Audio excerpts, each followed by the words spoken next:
আমি আজকে কাতলা মাছের পেটি দিয়ে নিজের মতন করে ঘরোয়া উপায়ে কাটলেট বানিয়ে দেখাচ্ছি। আমি কাতলা মাছকে প্রথমে জল দিয়ে একটু সেদ্ধ করে নিয়েছি, পেটি ছিল আমার, আর আলু একটা সেদ্ধ করে নিয়েছি, আর একটু ধনেপাতা কুচিয়ে নিয়েছি, আর একটা মাঝারি ধরনের পেঁয়াজ আমি কুচিয়ে নিয়েছি, আর একটু বাটা মশলা দেব, আদা হাফ ইঞ্চি, একটা মাঝারি ধরনের রসুন, আর 2 চামচ কর্নফ্লাওয়ার দিয়ে এটাকে ভালো করে হাতে করে মেখে নেব। একটু নুন দেবো, একটু হলুদ দেবো, আর চা চামচের হাফ চামচ আমি জিরে দেবো, গোটা জিরে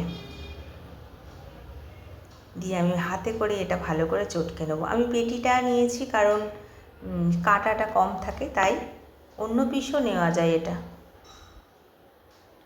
এবার আমি এটাতে গরম মশলা দিতে ভুলে গেছিলাম, তাই এখানে 1 চামচ ছোটো চামচের গরম মশলা অ্যাড করে আরেকবার মেখে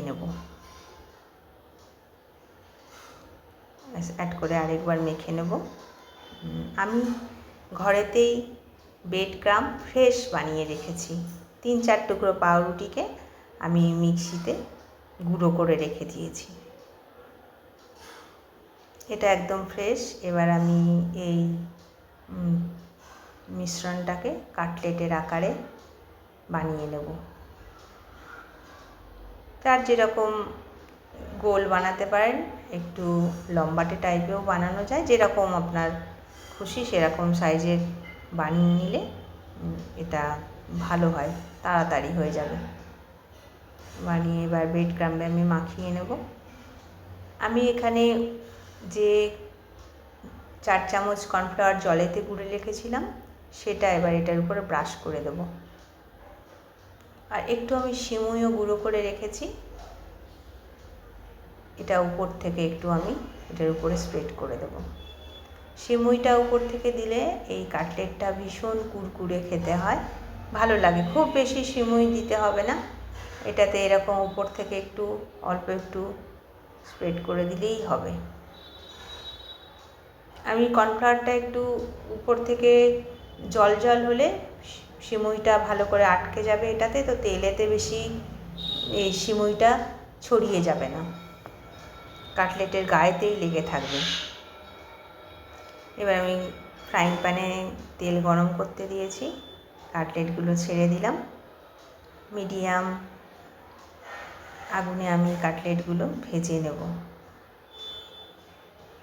এই কাটলেটগুলো গরম ভাতের সাথেও বেশ ভালো লাগে, আবার ইচ্ছা করলে বিকেলে স্ন্যাক্স হিসাবেও এটা খাওয়া যায়। 2 রকমেই এটা ভাল লাগে। আমাদের তো সবসময় রুই কাতলা মাছই পাওয়া যায়, এসব কাটলেটগুলো বেশ একটু ভেটকি মাছ দিয়ে বানালে মনে হয় বেশি টেস্ট লাগে। এবার আমি কাটলেটগুলো 2 পিটি লাল লাল হয়ে গেলে তুলে নেব, আর এগুলো 10 মিনিট লেগেছে দুদিকটা ভালো করে লাল করতে।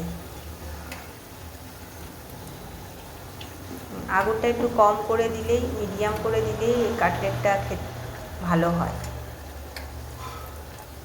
এবার আমার ওইগুলো হয়ে গেছে, সরিয়ে রাখলাম। সত্যি এটা নিজের ঘরোয়া পদ্ধতিতে, ঘরোয়া মশলাতে ভীষণ ভালো লাগে খেতে। কখনো সাদা কালারের প্লেট ছিল দেখতে পাচ্ছি না, দেখ তো। দারুণ মুচমুচে হয়েছিল, একবার সবাই ট্রাই করবেন।